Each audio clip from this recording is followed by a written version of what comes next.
Hello and good evening, everybody. Happy Sunday. It is January 21st, specifically January 21st, 3 weeks after we've all made our beautiful resolutions.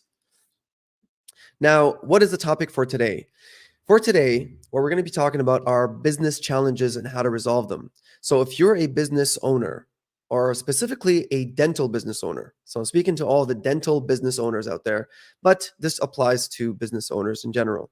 So, if you are a business owner, a dental business owner, and you are facing challenges, then this podcast is for you because I'm going to be talking about one of the two biggest dental business challenges that we face as a dental industry together and how to resolve them or what the solutions are for those two specific big challenges in the dental industry. Now, if you're here and you're watching this, I don't want you thinking that I'm going to be running through all the challenges of that are faced in any business or the dental industry because there are a lot, of course. But the one of the two biggest ones are the ones I'm going to be covering today and hopefully provide to you enough value that you can take or maybe even remind you of some things more than likely that you know, some things you probably don't know, and find value in them. Now, let's get straight to it and not waste any more time. I am Halim Spinati. I'm a cosmetic dentist in London, Ontario. I own my own business. I've opened it in 2019. It's called Spinati Dentistry. And as a matter of fact, it is the sponsor for this podcast for today. Spinati Dentistry. It's located on Hyde Park and it is focused on cosmetic dentistry and family dentistry. We've helped a lot of people rejuvenate their smiles, gain confidence, balance their bites, reestablish their bites with people who have missing teeth. So if you're looking for the ultimate experience in London, Ontario, make sure that you go check out Spinetta Dentistry. It is the 2024 Consumer Choice Award winner, and it's got other accolades as well. So just go and check them out. Obviously, I have a bias because it is my business, but it is the sponsor for today. So I thought I would give it a shout out. Back to the main topic, the two biggest challenges in the dental industry that are facing dental business owners. The first of which is, as we all know, is staff shortage. Now, staff shortages isn't something that is unique to the dental industry. The businesses in general are facing staff shortages everywhere. But one of the biggest challenges for the dental industry and dental business owners is shortage of staff. And the biggest problem in the shortage of staff is the administrative department. We are finding it very difficult to find employees that are good for the fit of the business. Obviously, every single dental business is different, and so requires a certain type of personality, a persona, different type of communication style. But the general pool of applicants has decreased significantly. And that happened specifically after the pandemic. The COVID-19 really made things challenging from the standpoint of a huge decrease in selection in the appropriate, the appropriate base for staffing, for lack of better terms. Now, we could easily go ahead and blame, the government. We can blame the system. We can go ahead and blame everybody. But the one thing that I found throughout my journey so far, I started in 2019 and it's 2024. So I am nearing my fifth year. It's literally, 4 years and a tiny bit because I started in September 2019. So I've learned quite a bit and I've gone through quite a bit. And I'm sure a lot of business owners have gone through very similar experiences. So you're more than likely relating to this if you're still watching it by now. And so one of the biggest things that I've noticed through me hiring people and through people coming in and out of the office, the biggest thing isn't who I hired. It's why they were attracted to the clinic to begin with. Now, where does that come down to? Really, it gets down really granular because it really comes down to one thing and one thing only as when it comes to being or attracting the right people to the business.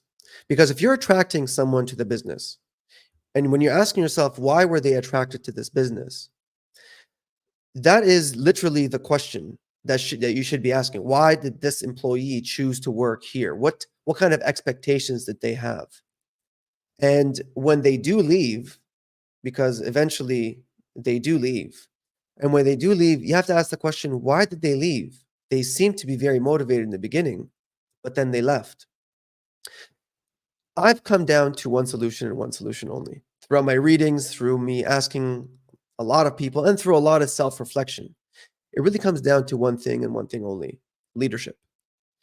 So the leadership that we provide as business owners is really the be all and end all, and that's really where everything starts. Now, obviously, it is not the ultimate solution in solving the problem for staffing shortages. It is not that, but it is the starting point. It is a huge starting point. If you think about it, we went to school not for, obviously, we didn't go to school for business.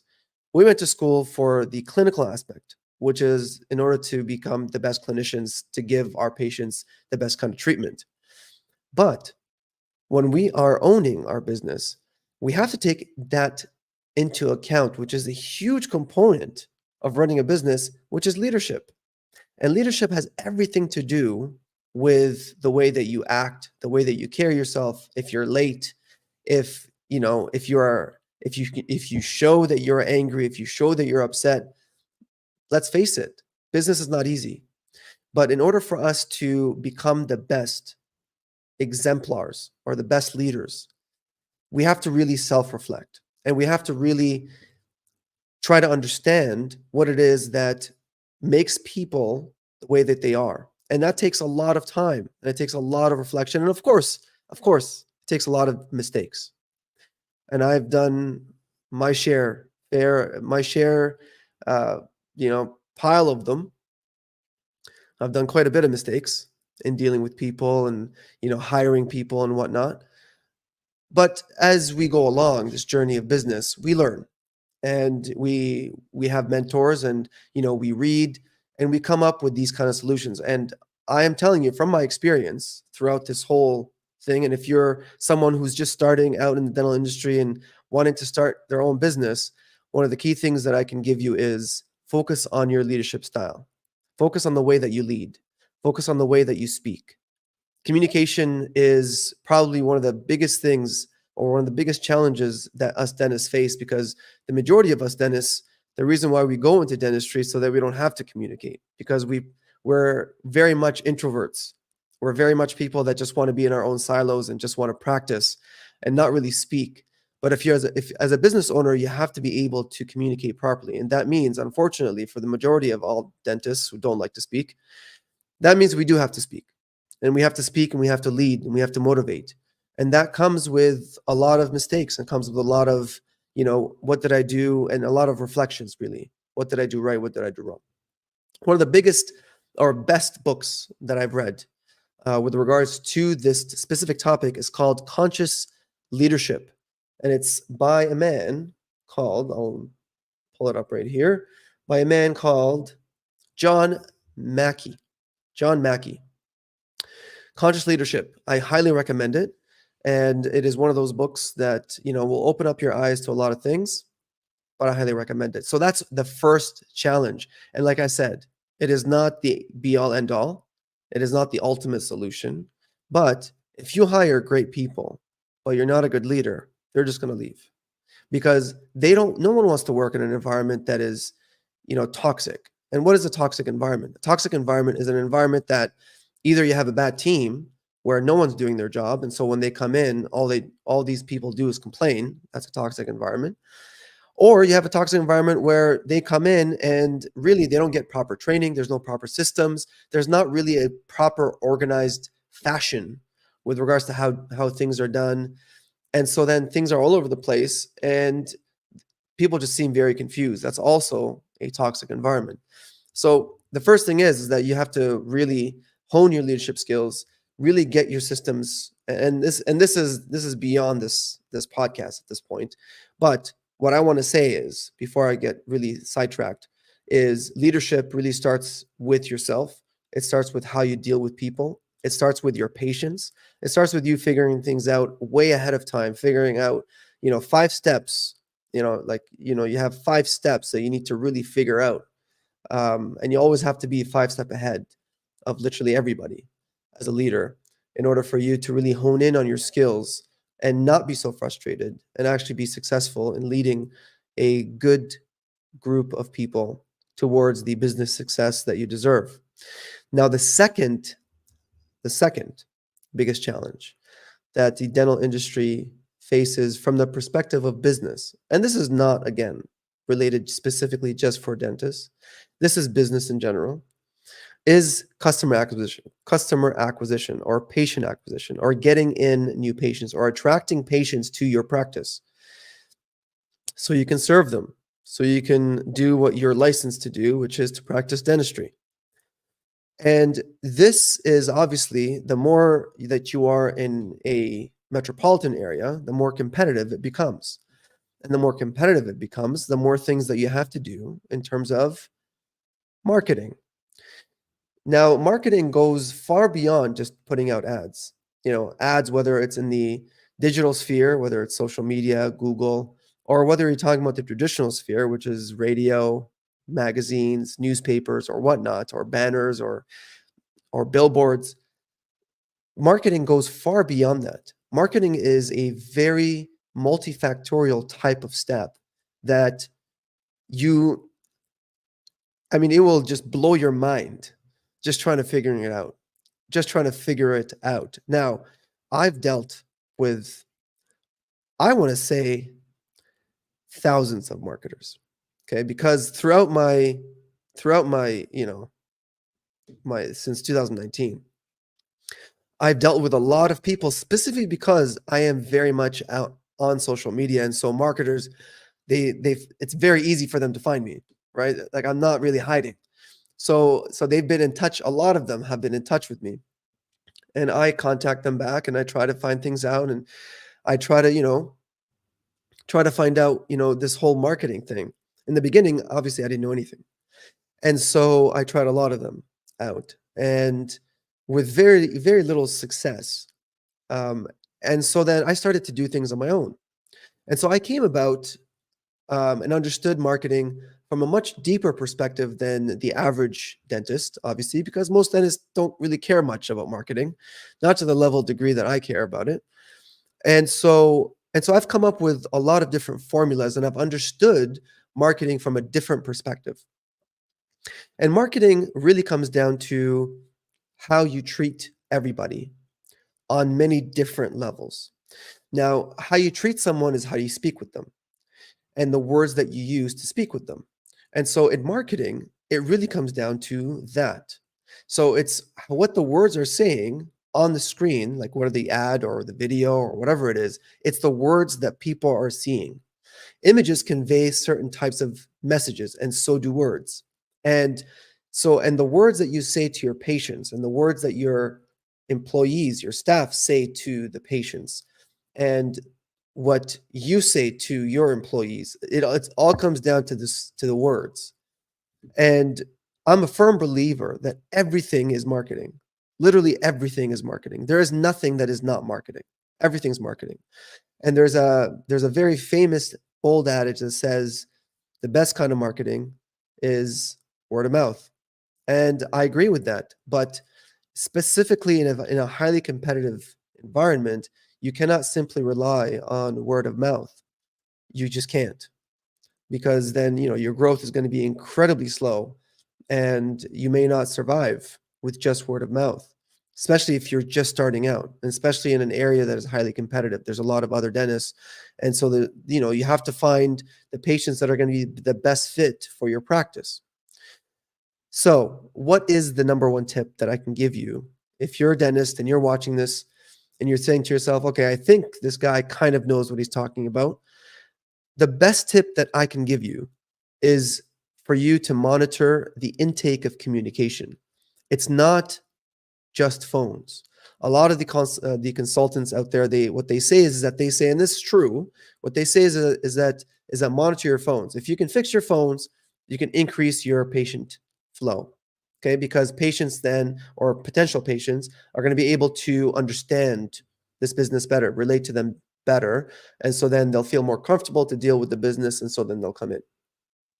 But it's not limited to phones anymore, and that's something that you should really be careful of, because it's not just limited to phones. It's limited to it's actually expands to phones, emails, text messages, Google My Business, okay, which a lot of dentists, by the way, don't pay attention to.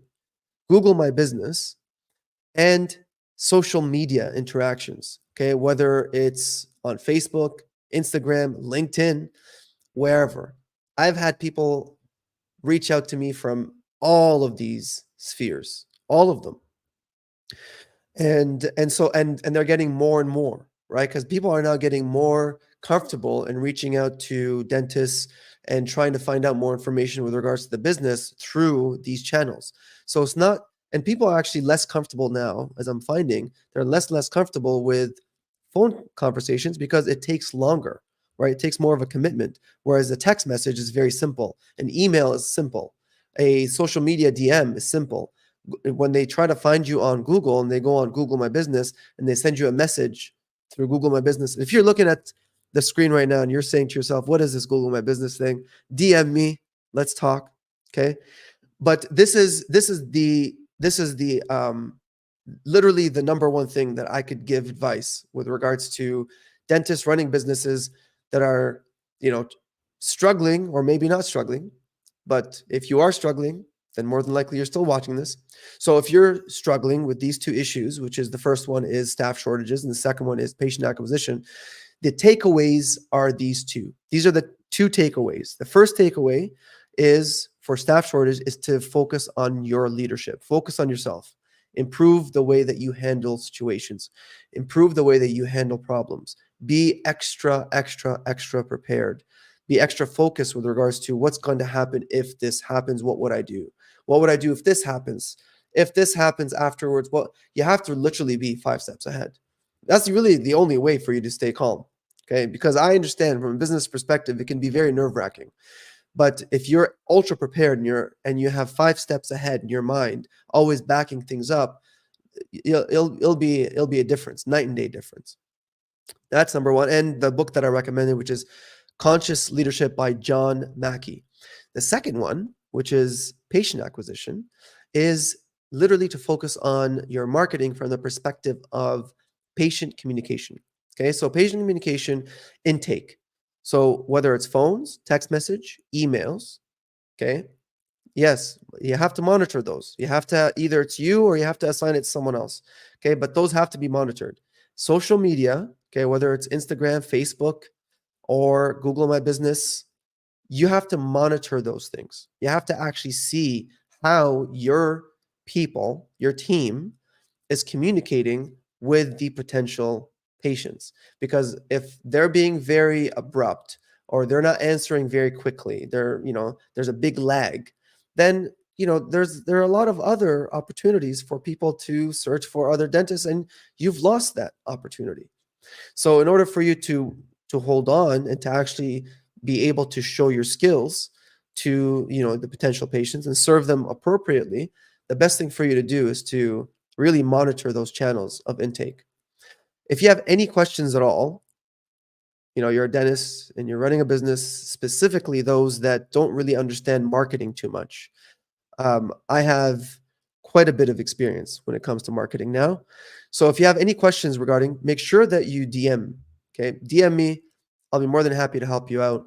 And if you want to discuss anything, if you're a new dentist or whatsoever, you want to discuss something, you want to run some ideas by each other, I'm more than happy to discuss them with you. And I'm grateful for you for watching this, and I'm really hoping that I'm providing value to you. And as always, have a good one. Good night.